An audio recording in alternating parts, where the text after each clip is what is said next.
I did want to get to your final grade. Okay. And that was Zach Hyman. Yeah. And you're giving him a big old A for Zach Hyman. Yes. Great game. It has been incredible what he's been able to do. And here's another thing as we bring in Pierre. How you doing, Pierre? I'm all right. I apologize ahead of time. The men are working above me.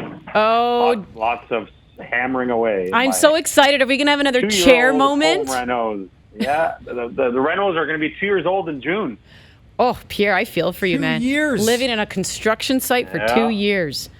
That is a massive Reno. You get Zach Hyman and his work ethic over there, you'll be done in 2 days. Yeah, he's having a good year, boy, for a guy who missed the first month. No Yes, kidding. Well, and that's exactly who we're just talking about because, Mike had given him an A in his grades. And you look at, again, what he's been able to do. I mean, he has 27 points now in his past 28 games. Mm-hmm. His career high last year in 21 goals came in, I think 76 once I pull him up here. But to your point, he didn't play until November. And here he is looking like he could surpass even his goal mark from last year. And Pierre, I've said this before, that now this is my opinion.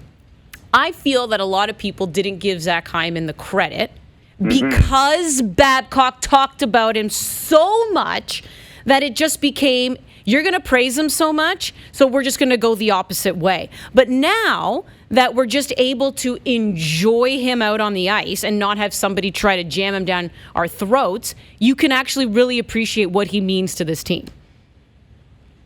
Yeah, and you wonder how players get affected by coaching changes, and we know that the offensive thoroughbreds, the artists on the team, I call them because they're so talented offensively, they love the coaching change. Let's not spend much time on that. That's obvious.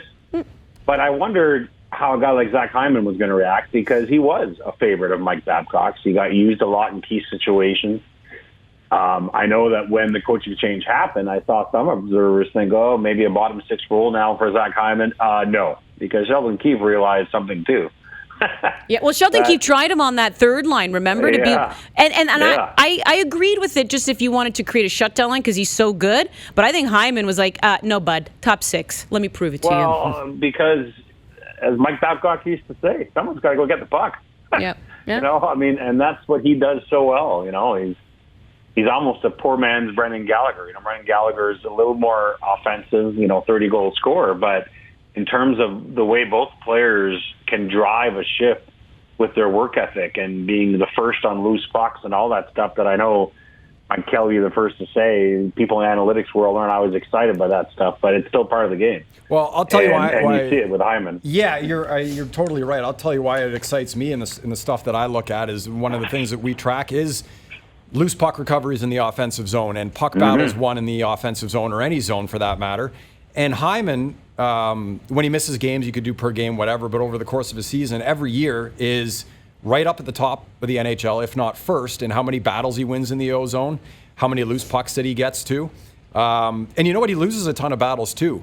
But what I've learned over the years is that there is inherent value in just being in the battle. Because even if you're in there and you don't come out with the puck, you're creating a little more offensive zone time. You're allowing a teammate to potentially come in and help you out. Just the fact that he's in the fight is so valuable and helps make him such a good player. And because I think, Pierre, this has been talked about so much with him and this thing that he does really well, you kind of forget that he's got good offensive instincts. I mean, nice finish on the Tavares goal, empty netter, kind of whatever you want, but he finished it. He's been getting better. Yeah, he's and it's not easy to play with superstar players all the time too, right? No, exactly. I mean, you can ask people who play with Sidney Crosby over the years about that. I mean, there is an art in fitting in with those thoroughbreds, and I think that's a knack that Zach Hyman has displayed, and it's why he's such an important player for this team. And even more so come playoff time. And, I know this isn't a popular subject in this city because I think in many ways Leaf fans are frankly scared of playoff hockey because of the way the game changes and the way the standard of officiating changes and the way that is never good news for a skilled team like the Leafs. But Zach Hyman's value to me increases even more come playoffs. I mean, that's a guy that you lean on even more because suddenly some of those calls you're not getting and it becomes more of a grind, more of a 5-on-5 put the whistle away later in those playoff games. And Zach Hyman is going to be an important player.